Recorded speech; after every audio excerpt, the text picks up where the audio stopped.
एक शहर में मनोहर देसाई नाम के एक सज्जन रहते थे। वह नित्य शाम को घूमने जाया करते थे। इसी तरीके से एक शाम को वो टहलने निकले।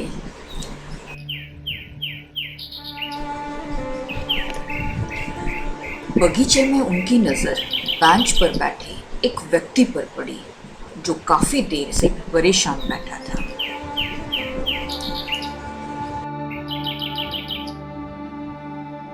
अपने ही विचारों में खोया हुआ।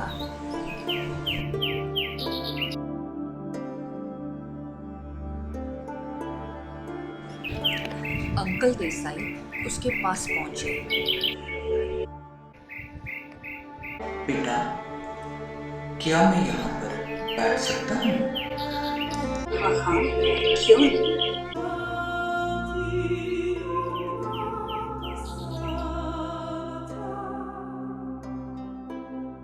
देसाई काका उसको काफी गौर से देखते हैं। वो अब भी काफी परेशान है। बेटा, हुआ ना मानो तो एक बात पूछो। तुम काफी परेशान लग रहे हो, क्या बात है? कुछ नहीं अंकल। बताने से मन हल्का होता है। तुम चाहो तो मुझे तुम्हारी परेशानी बता सकते हो। वैसे अगर तुम बताना नहीं चाहते तो कोई बात नहीं, लेकिन इस तरीके से अंदर ही अंदर खुद कर रहने से परेशानी और बढ़ जाती है। तुम्हें देखकर लगता है तुम किसी के साथ अपनी परेशानी शेयर नहीं करते। करके होगा भी क्या? करके तो देखो, शेयर करने से बड़े से बड़ा प्रॉब्लम सॉल्व हो जाता है। और अगर प्रॉब्लम सॉल्व नहीं होता तो कम से कम मन तो हल्का हो ही जाता है। अगर मैं तुम्हें डिस्टर्ब कर रहा हूं तो मैं कहीं और जाकर बैठ जाता हूं। अंकल देसाई उठ खड़े होते हैं और जाने लगते हैं। अंकल आप प्लीज बैठिए ना। ठीक है, और एक शर्त पर कि तुम मुझे अपनी सारी परेशानी बताओगे।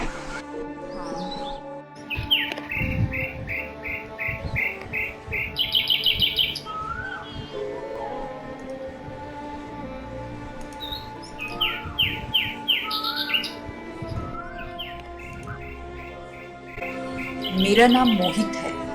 मैं यहीं पर थोड़ी दूर में रहता हूँ। मेरे घर में माँ बाप के सिवा 2 छोटी बहनें हैं। अभी कुछ दिनों पहले मिल में काम करते करते पिताजी बेहोश होकर गिर गए। बस तभी से वो बिस्तर पर है। अब घर की सारी जिम्मेदारी मेरे ऊपर है। मेरी सैलरी सिर्फ नाम के लिए है। सोचा कहीं अच्छी सी जॉब लग जाए तो कुछ घर का बोझ कम हो जाए, बहनों की अच्छे से शादी हो जाए। मगर मेरी सैलरी सिर्फ 20,000 रुपये और रहने के लिए 1 रूम किचन का छोटा सा फ्लैट, जिसमें हम 5 लोग खुद कर कीड़े मकोड़ों की तरह रह रहे हैं। मैं ग्रेजुएट हूँ। सोचा विदेश जाकर कुछ काम करूँगा तो एक अच्छी लाइफस्टाइल मिलेगी, कुछ प्रॉपर्टी हो जाएगी, फिर ये यहाँ आके सेटल हो जाऊंगा। 3 साल से हाथ पैर मार रहा हूँ। काफी कोशिश की पर हर बार निराशा ही हाथ लगी। यहाँ की सैलरी से सिर्फ घर चल सकता है। मुझे अच्छी लाइफस्टाइल चाहिए, बैंक बैलेंस चाहिए। यहाँ मेरा कोई फ्यूचर नहीं है। कभी कभी मैं सोचता हूँ क्या आज जो मेरे पिता की हालत है कल मेरी भी ऐसी ही होगी। अगर मैं विदेश जाता हूँ तो कम से कम मैं कुछ कमाकर वापस आऊंगा, जिससे मेरा बुढ़ापा आराम से कटेगा। यहाँ क्या रखा है? क्या यहाँ सच में तुम्हारे लिए कुछ भी नहीं रखा? अगर तुम्हारे पास समय हो तो मैं तुम्हें अपने एक दोस्त की कहानी सुनाना चाहता हूँ।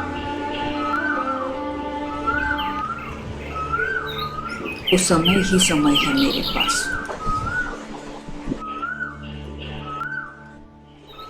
अंकल सॉरी, आप कुछ कह रहे थे? तुम्हें देखकर मुझे मेरे दोस्त की याद आ गई। तुम्हारी तरह था वो। हमेशा उसकी आंखों में मैंने बड़े बड़े ख्वाब देखे। वैसे बता दूं, मेरा नाम मनोहर है, मनोहर देसाई। मैं पास ही के वृंदावन सोसाइटी में रहता हूँ। आसपास के लोग मुझे देसाई काका कहते हैं। मैं मेरे दोस्त के बारे में बता रहा था। उसका भी सपना था कि वो पढ़ लिख कर अमेरिका के मल्टीनेशनल कंपनी में काम करे। उसके पिता भी यही चाहते थे। अच्छा, फिर क्या हुआ? और फिर जब वो अमेरिका आया तो उसे ऐसे लगा मानो उसके सारे ख्वाब पूरे हो गए, क्योंकि उसे जहां पहुंचना था वो पहुंच गया था। उसने भी कभी ऐसे ही तय किया था जैसे अब तुम तय कर रहे हो। 5-6 साल अमेरिका में रहकर बहुत कमाकर पैसे जमा करना, ताकि जब वो भारत आए तो किसी अच्छे से शहर में बड़ा सा फ्लैट लेकर एक अच्छी सी जिंदगी जी सके। सही सोचा उसने। हर कोई यही तो सोचता है। धीरे धीरे समय बीतने लगा। अब उसको अकेलापन महसूस होने लगा। घर की हमेशा याद आती थी, लेकिन उसको ज्यादा कमाना था। एक सस्ता सा सिम लेकर वो हफ्ते में 2-3 दिन अपने घर फोन करता था। जब भी रुपए गिरते तो उसको काफी आनंद आता। कभी कभी तो वो नाचने भी लगता। 1 से 1.5 साल पिज्जा बर्गर खाने में निकल गए। दिन तो उसका काफी फटाफट निकल जाता, काम में जो बिजी रहता।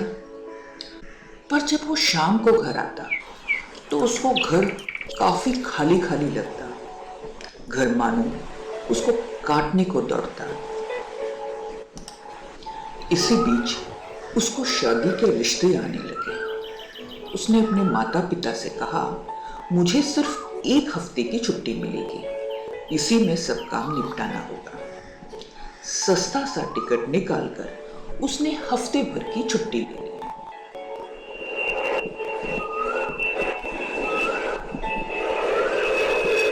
शादी से ज्यादा उसे इस बात की खुशी थी कि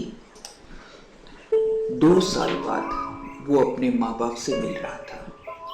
छुट्टी तो वो ऐसे भी ले सकता था, लेकिन उसको पैसे कमाने थे।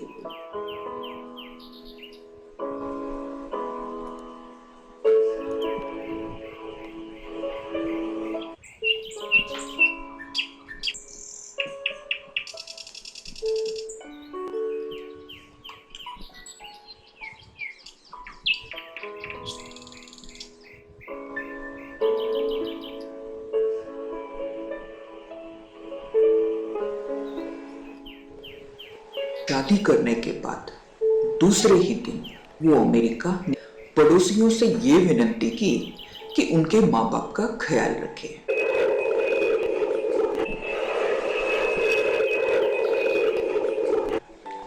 शादी के 2 साल कैसे बीते पता ही नहीं चला। सब कुछ अच्छा लगने लगा। सेविंग कम होने लगी। वाइफ खुश थी, क्योंकि वो उसको कहीं ना कहीं घुमाने ले जाता।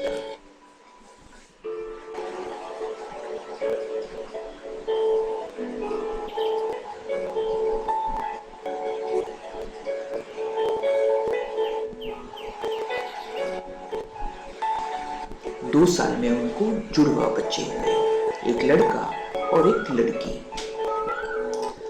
वो जब भी अपने माँ बाप को फोन करता, माँ बाप हमेशा उसको अपने पोता पोती देखने की जिद करते और वो हमेशा अपने आने की बात कहकर टाल जाता।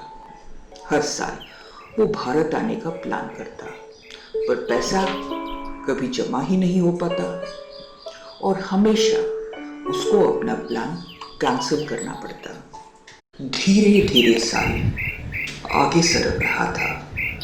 बच्चे कब बड़े होने लगे पता ही नहीं चला।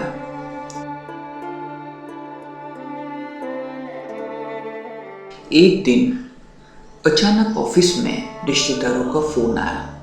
बाबा सुबह ही हम सबको छोड़कर चले गए।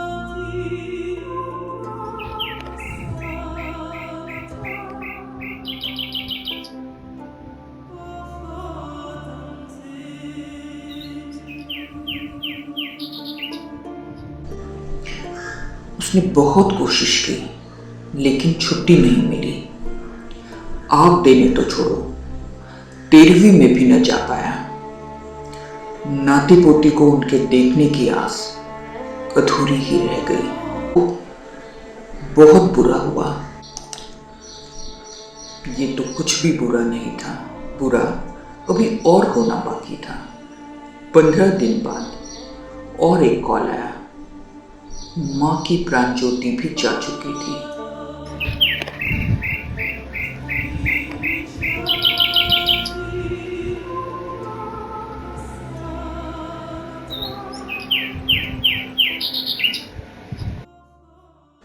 ओह, तब तो आपके मित्र की हालत बहुत बुरी हुई होगी।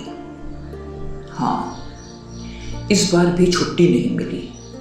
सारी विधि सोसाइटी ने और रिश्तेदारों ने की। आखिरी बार माँ बाप को भी न देख पाया। इसका गम उसे सालों साल खाता रहा। इस तरह 2 साल और बीत गए। अब उसका मन विदेश में न लगता था। किसी तरह बच्चों को समझाकर वो हमेशा के लिए भारत आ गया। बच्चे खुश नहीं थे। बच्चों को अमेरिका की लाइफस्टाइल में रहना था। पत्नी मगर बहुत खुश थी भारत आकर। फिर क्या हुआ? फिर बच्चों से सुनकर अभी यहाँ कुछ नहीं रखा है। वो अमेरिका वापस चला गया, लेकिन उसे कहीं कुछ न कुछ कचोटता रहा। समय के साथ बच्चों की शादी भी हो गई। लड़की ने अमेरिका के लड़के से शादी की। लड़का अमेरिका में ही सेटल हो गया। उसने तय किया बहुत हो गया, सब कुछ पैक करके वो भारत आना चाहता था, अपनी भूमि में। अब उसके पास इतने पैसे तो थे कि वो एक अच्छी सोसाइटी में 2 बेडरूम फ्लैट ले सके। उसने ऐसे किया भी। उसकी पत्नी, उसकी अर्धांगिनी ने भी उसी फ्लैट में दम तोड़ा।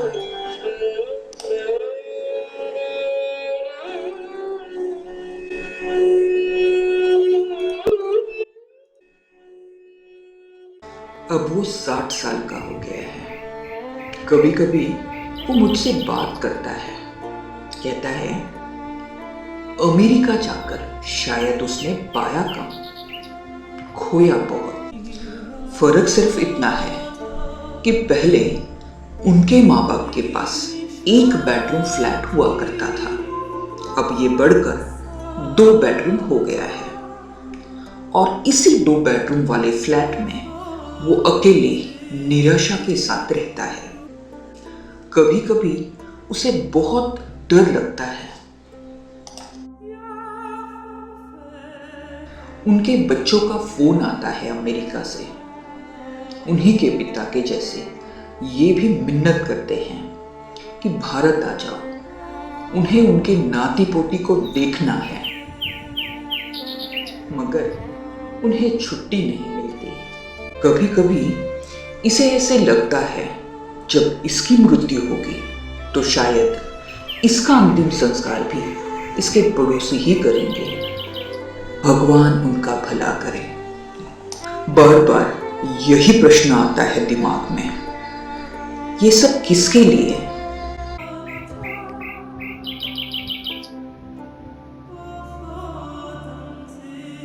शायद एक बेडरूम के लिए। कहकर अंकल चले जाते हैं। मोहित सोचता ही रहता है वो क्या करने जा रहा था। अंकल की बातों ने जीने का सारा सार खोलकर रख दिया था उसके सामने। जीने का सही मूल्य इन भौतिक चीजों से कहीं ज्यादा है, ये उसे आज समझ में आया। और शायद ये भी कि जो ये कहानी सुना रहे थे ये किसी पड़ोसी की कहानी नहीं, बल्कि ये उनकी अपनी कहानी थी और हर उस व्यक्ति की कहानी थी जो अपनी खुशियों को भौतिक चीजों में ढूंढता है। शायद वो भी इन्हीं में से एक था, इसलिए कभी खुशी नहीं रह पाया। इस कहानी में वो अपने आप को देख रहा था। उसने निश्चय किया कि अभी घर जाकर सबसे पहले वो माता पिता के पैर छुएगा और उन्हें एहसास कराएगा कि वो उसके लिए कितने स्पेशल हैं।